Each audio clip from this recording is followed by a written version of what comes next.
Sud Radio Découverte Tourisme, Stéphane Zeremeta. Bonjour Stéphane. Bonjour Jean-Marie. Directeur éditorial des Guides Le Petit Futé. Aujourd'hui, direction l'Alsace. On visite la capitale. Nous partons à Strasbourg et c'est vrai que c'est une ville qui manque pas d'atouts. Alors bien sûr, il y a le patrimoine, 2000 ans d'histoire qu'on parcourt dans son centre-ville. Alors tout le centre-ville est classé au patrimoine de l'UNESCO, tant qu'il est unique. Puis c'est bientôt la période des marchés de Noël. Alors c'est vrai que c'est le marché XXL avec qui fait rêver, fait partie même des destinations européennes incontournables. Et puis il y a une visite que je veux absolument vous faire découvrir, qui est le Parlement européen, qui est basé à Strasbourg. Exactement. Alors est-ce qu'il est possible de le visiter, ce Parlement? Réponse oui.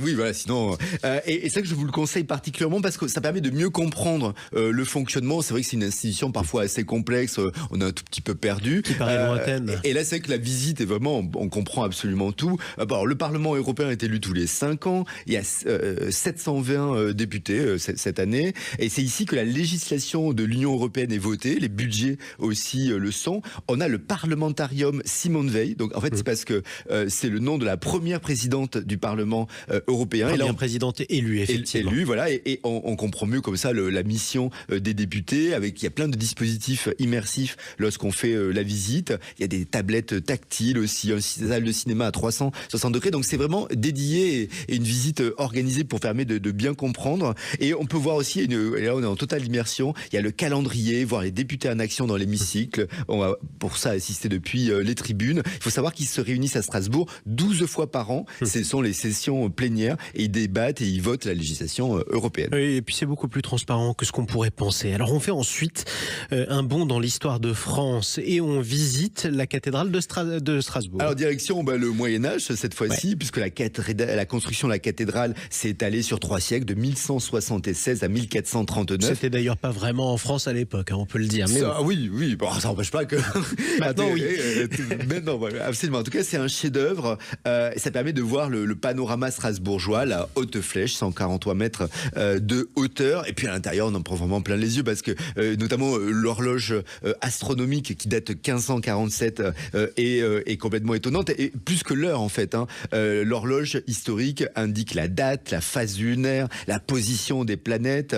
Il y a des automates aussi sur plusieurs niveaux. Donc tous les jours à 12h30, ça se déclenche et c'est absolument incroyable. Sachant que pour avoir une belle vue sur Strasbourg et ce centre historique, il y a une plateforme à 66 mètres de hauteur qu'on a. Bon, il y a 332 marches. Oui. 332, effectivement, je les ai comptés. Voilà aussi.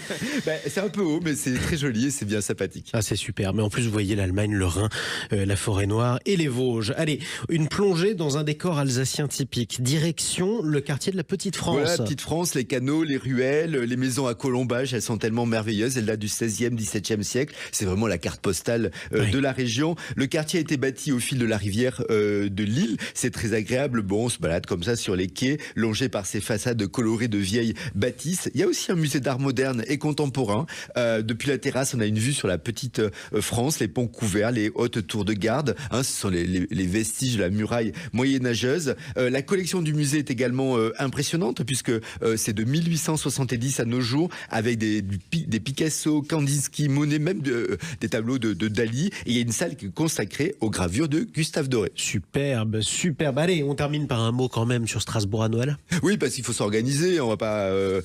Et c'est que Noël est absolument féerique. C'est tout de même 300 chalets dans toute la ville. Le grand sapin qui trône sur la place Kléber. C'est le moment de discuter, de déguster les brédélés, les petits sablés confectionnés uniquement pendant cette période de Noël, mais aussi la Christol, qui est une brioche de fruits et aux épices. En tout cas, c'est que Noël approche, est un peu loin, mais ça approche à grands pas. Et il vaut mieux s'organiser parce que c'est quand même assez bondé si on souhaite aller à Strasbourg. Mais en tout cas, ce sera intéressant et puis de même réserver une petite visite guidée du Parlement européen. D'autant plus que c'est féerique. C'est féerique cette ville. Allez, merci beaucoup Stéphane Zeremeta. Demain, le Petit Futé nous emmène aux Canaries et nous partons à La Palma.